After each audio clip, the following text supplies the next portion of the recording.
Jai Sairam. Welcome back to my channel. இன்னைக்கு பிரம்ம முகூர்த்த பூஜை 28வது நாள் காலையில் 4 மணிக்கே என்னோட பிரம்ம முகூர்த்த பூஜை ஸ்டார்ட் ஆகிடுச்சு. நல்லபடியாக என்னோட பூஜையெல்லாம் முடிச்சிட்டேன். இன்றைக்கி என்ன ஷேர் பண்ண போகிறேன் அப்படின்னா, இந்த வாரம் வெள்ளிக்கிழமை ஆடி முதல் வெள்ளி வருது இல்லையா, அதோடு சேர்ந்து பிரதோஷமும் வருது. ஸோ அதுக்கான பதிவு தான் இன்றைக்கி நான் உங்ககிட்ட ஷேர் பண்ண போகிறேன். என்னோட சேனலுக்கு தொடர்ந்து சப்போர்ட் பண்ணுங்கள், லைக் பண்ணுங்கள், ஷேர் பண்ணுங்கள், கமெண்ட் பண்ணுங்கள். ப்ளீஸ் மறக்காமல் சப்ஸ்கிரைப் பண்ணுங்கள், பெல் ஐக்கானை கிளிக் பண்ணுங்கள். வாங்க வீடியோக்குள்ளே போகலாம். ஆடி முதல் வெள்ளியில் அம்மனை எப்படி வழிபடணும், எந்த நேரத்தில் வழிபடணும், என்னென்ன பலன் கிடைக்கும், இது எல்லாத்தையும் தான் நான் இதில் ஷேர் பண்ண போகிறேன். அப்புறம் ஆடி மாதத்தின் முதல் விசேஷமாக வரும் ஆடி முதல் வெள்ளிக்கிழமை இந்த ஆண்டு பிரதோஷத்தோடு சேர்ந்து வருது.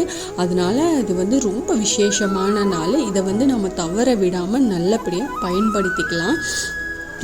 பொதுவாக வெள்ளிக்கிழமை அப்படிங்கிறது பராசக்திக்கும் மகாலட்சுமிக்கும் ஏற்ற வழிபாடு நாளாக இருக்கும். அது ரொம்ப மங்களகரமான நாளாகவும் இருக்குது. அதிலும் அம்மனுக்குரிய இந்த ஆடி மாதத்தில் வர்ற வெள்ளிக்கிழமை பார்த்திங்கன்னா கூடுதல் சிறப்பு வாய்ந்ததுன்னே சொல்லலாம். இந்த ஆண்டு ஆடி மாதத்தில் முதல் விசேஷமே ஆடி வெள்ளி தான். அதிலும் சிவபெருமானுக்கு உரிய சுக்கிரவார பிரதோஷத்தன்று இந்த ஆடி வெள்ளி சேர்ந்து வர்றதுனால ரொம்ப சிறப்பான சக்தி வாய்ந்த நாளாக அந்த வெள்ளிக்கிழமை இருக்கு. இது சிவனின் அருளையும் அம்பாளின் அருளையும் இணைந்தே நமக்கு கிடைக்கும். இது அவ்வளோ முக்கியமான நாள்னே நாம் சொல்லலாம். இந்த ஆண்டு ஆடி மாதம் முதல் வெள்ளிக்கிழமை பார்த்திங்கன்னா ஜூலை 19ஆம் தேதி வருது. அன்னைக்கு ஆஞ்சநேயருக்கு கூட மூல நட்சத்திரமும் சேர்ந்து வருது. அதனால் இந்த வெள்ளிக்கிழமை ரொம்ப ரொம்ப விசேஷம்னே சொல்லலாம்.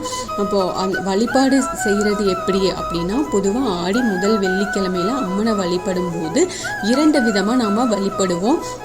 அதாவது என்னன்னு பார்த்தீங்கன்னா, பிரச்சனைகள் தீரணும் அப்படிங்கிறவங்களும் வாழ்க்கையில் அனைத்து நலன்களையும் பெறணும் அப்படிங்கிறவங்களும் ஒரு குறிப்பிட்ட நேரத்தில் வழிபடுவது ரொம்ப உயர்வான பலனை தரும் நமக்கு.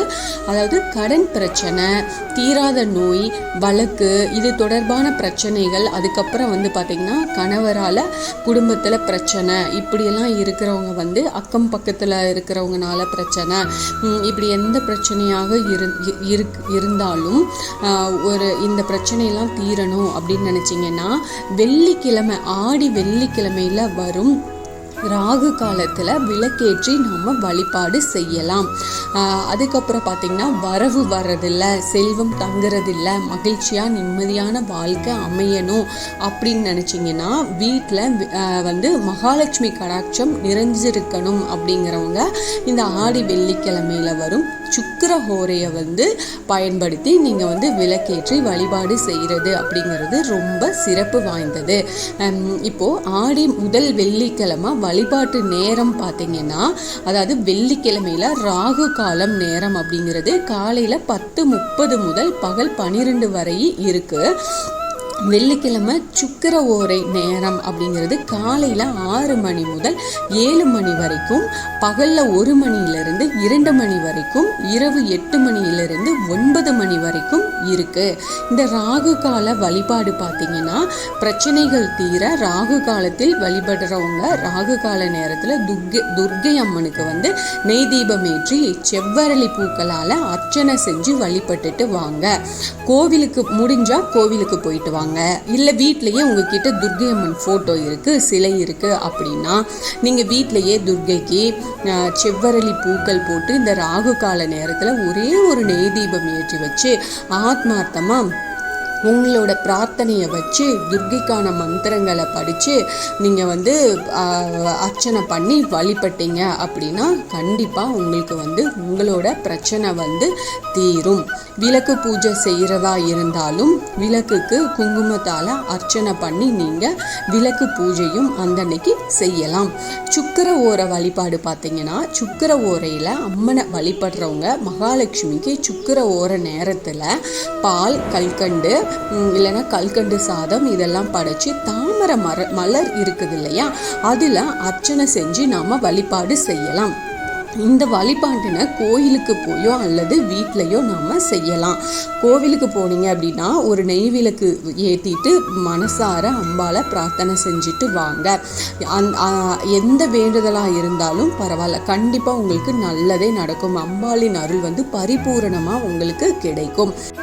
அதே போல் வெள்ளிக்கிழமை சாயந்தரம் 4:30 மணிக்கு மேலே 6 மணி வரைக்கும் இருக்கிற காலம் பிரதோஷ காலம். தினமுமே அந்த நேரம்தான் பிரதோஷம்.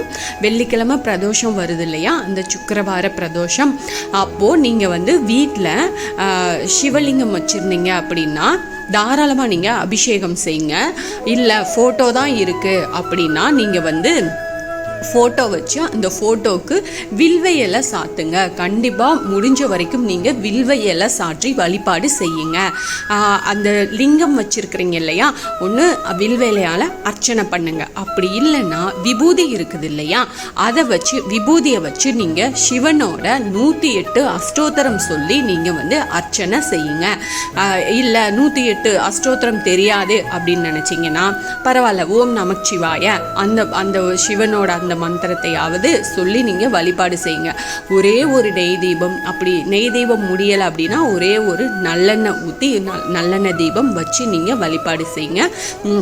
அந்த பிரதோஷ நேரத்தில் நீங்கள் சிவனை ஆத்மார்த்தமாக நினச்சி நீங்கள் என்ன வழிபாடு செய்கிறீங்களோ கண்டிப்பாக அது நிறைவேறும். அது மட்டும் இல்லாமல் நீங்கள் முடிஞ்சால் கோயிலுக்கு போனீங்க அப்படின்னா பாலோ தயிரோ இந்த மாதிரி அபிஷேகத்துக்கு உங்களால் என்ன பொருள் வாங்கி தர முடியுமோ அது கண்டிப்பாக சிவாலயத்துக்கு சென்று நீங்கள் அந்த பொருட்களை வாங்கி கொடுக்கலாம். நல்லபடியாக இந்த பூஜையை முடிஞ்சால் நீங்கள் வீட்லேயும் செய்யுங்க, இல்லைன்னா கோயிலுக்கும் போயிட்டு செஞ்சுட்டு வாங்க, வழிபாடு பண்ணிட்டு வாங்க. Thank you friends.